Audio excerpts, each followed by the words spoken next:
i-share yung mga magandang alaala niya kay Roy, tawagin po natin si Philip. Si Philip po yung workmate ni Roy. Mabilis lang po. Kaya mo yan. Hindi, mag-joke ka lang. Mag-joke ka na lang. Ba't kayo ganyan makatingin sa akin? Para naman kayo nakakita ng patay. Hindi. Change topic. Hindi, joke lang po.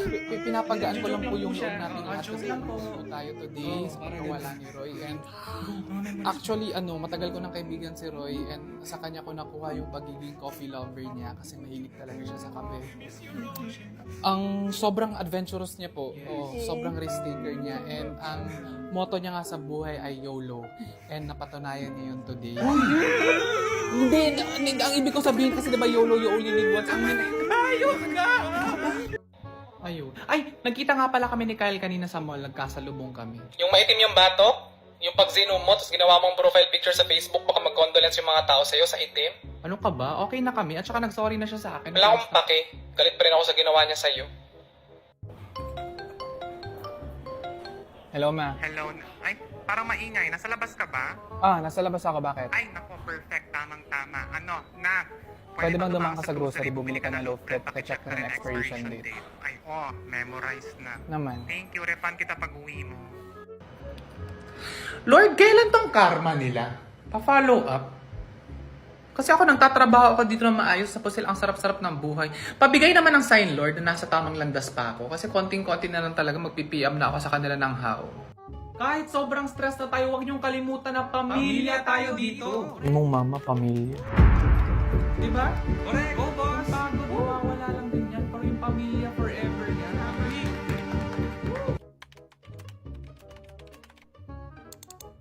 Resume ko to. Nag-apply ako dito. I-update nga natin.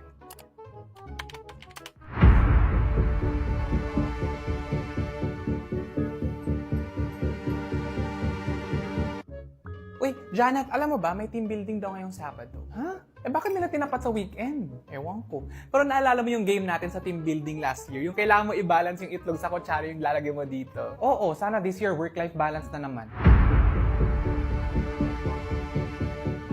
May free pizza dyan. Padala yan ni boss kasi ilang araw na daw tayo nag-OT na walang extra pay. Alala, bakit? Hindi masarap. Okay naman na. Mayroon pa dito ha, marami pa dito. Bait talaga ni boss. Si Erika na ba? Ala, ang laki niya na. Di ba last year pa to nanganak? 9 months lang dapat yun, di ba? Nakadalawang anak na, hindi pa rin kasal. Diyos ko, Lord. Nice family. Ihay mo na lang ako sa mga chikitings. God bless na lang sa'yo, Iha.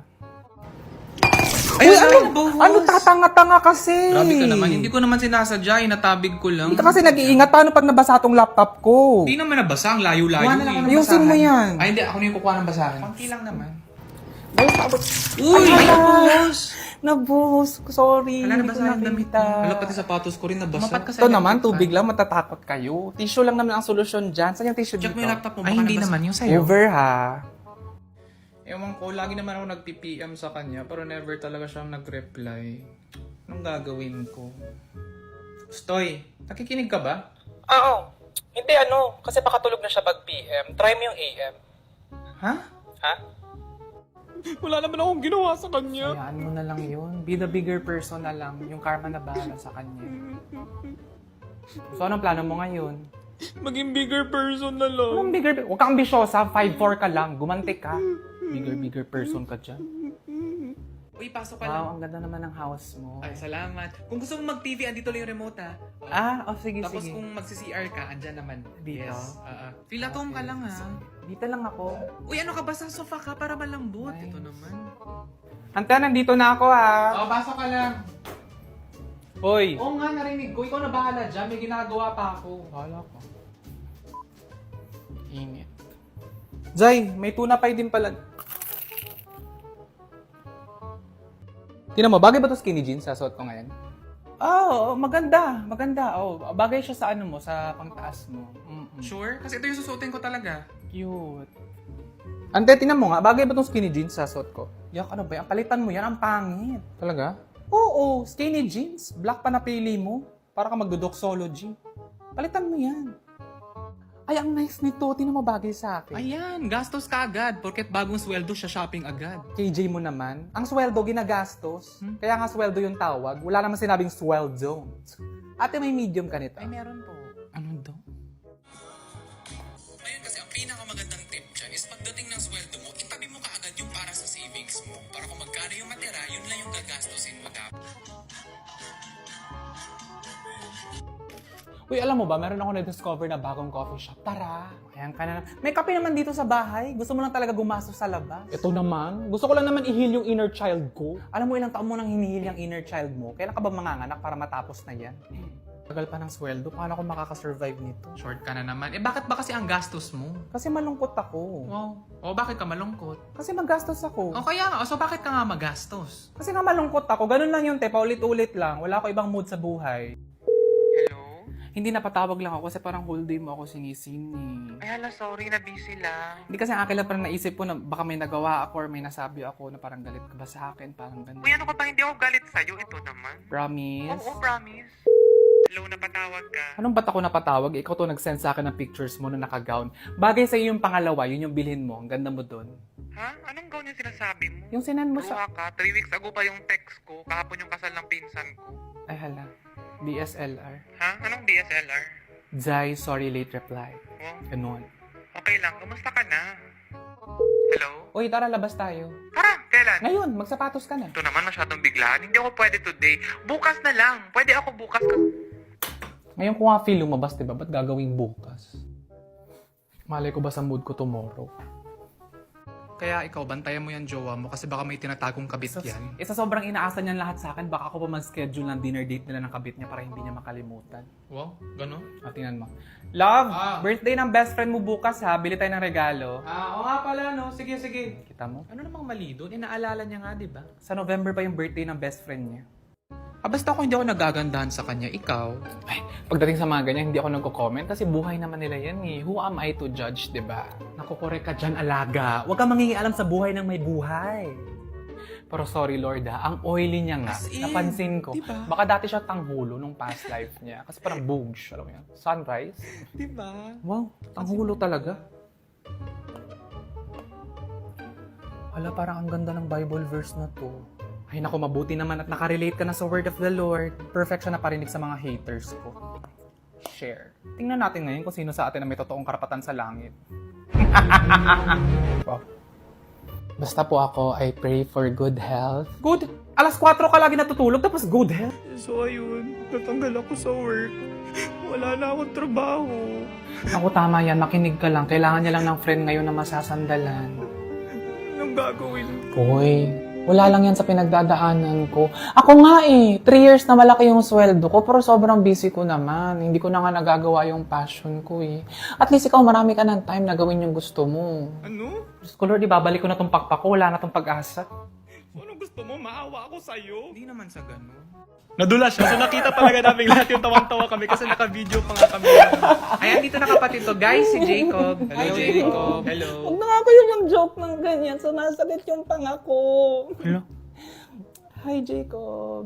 Hi, Janet. Te, sino ka? Paalala lang sana sa mga tao dito sa GC na ako maka-joke sa akin para ba mag-BFF kami. Huwag ako ante, 7-Eleven tayo. Never tayong close. Yun lang. No, sige nga, paano mo i-explain sa akin yung kasalanan na ginawa mo? Oh, isisisi mo na naman sa zodiac sign mo, sa mga bituin sa langit, sa mga kung anong year of the hayop yan. Oh, sige, ano pa? Gusto mo isisi natin sa mga planeta, sa mga Mercury, Gatorade na yan. Retrograde? Tumahimik ka! Kahit anong araw ka pa pinanganak, kung pangit yung ugali mo, pangit yung ugali mo. Yung para sa laki ng mata niya, siguro sa water dispenser siya nag-eye drops. Yung parang yung... Bakit? Uy! Okay ka lang? Oo nga, galit ka. Ha? Okay ka lang, sure? Alam mo, mag-sorry ka na lang. Kasi kasalanan mo rin na, ano bang ginagawa mo? Naghahanap ako ng quote na perfect sa nararamdaman ko ngayon. Gagamitin kong parinig sa social media. Ako po yung may gana magparinig at saka magpa-victim. Kasalanan mo naman kaya hindi ka na nila kinakausap. Okay, ito. The only reason people talk behind your back is because you're already ahead of them. Hala, ba't para ikaw yung naargabyado? Kasalanan mo naman. Not according to this quote. Hala, Wala, sinirevise ang history.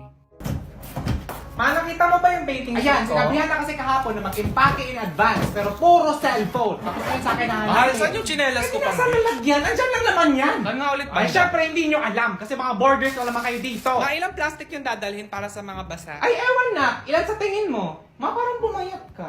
We. Oo, parang lumit-chan mo.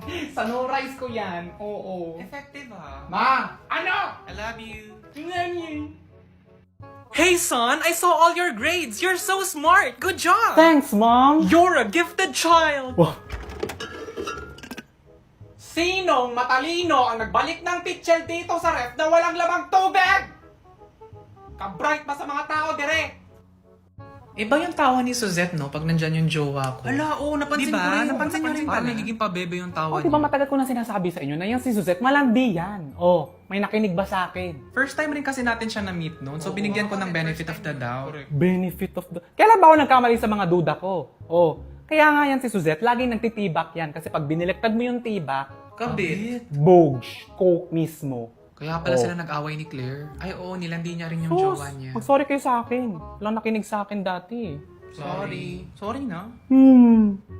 Saan nga ulit yung hotel niyo sa Tokyo? Sa Villa Fontaine po sa Tokyo. Ilan ulit kayong pupunta? Kami po ng mga friends ko, 7 po kami. Ate, saan nga dito yung... Ano? Ba't ka nagagalit agad? Kasi ang dami mong tanong, paulit-ulit, kairita. So, kamusta naman kayong lahat sa lupa nung nabubuhay pa kayo? Ay naku Lord, magugulat ka. Lord, pasabog. As in. Ha? Talaga? Oo! Di ba ginawa mo yung earth for free? Walang bayad? Oo. Imagine, 75% ng earth tubig. Enough yun para sa aming lahat, pero pinagmamonthly kami. Yung tubig may bayad? Woohoo! Pati lupa, may bayad. Ha? Yun, mas mahal yun. Ginagawang negosyo ng mga mayayaman, Lord. Gets ko yung may bayad kasi inayos. Pero sobra na rin yung ang taas ng patong. Exactly. Naku Lord, i-check mo sila doon lahat sa baba. Especially yung mga mayayaman. Double check mo yun. Sige. Correct. Basta ito Lord, hindi mo pwedeng sabihin na nanghihila kami ng kapwa papaba. Kasi nasa langit na kami. At saka pinakamataas na to. Pinakamataas na to. My point. Ako, i-check mo sila doon lahat sa earth, Lord. Ang sasahol. Noted.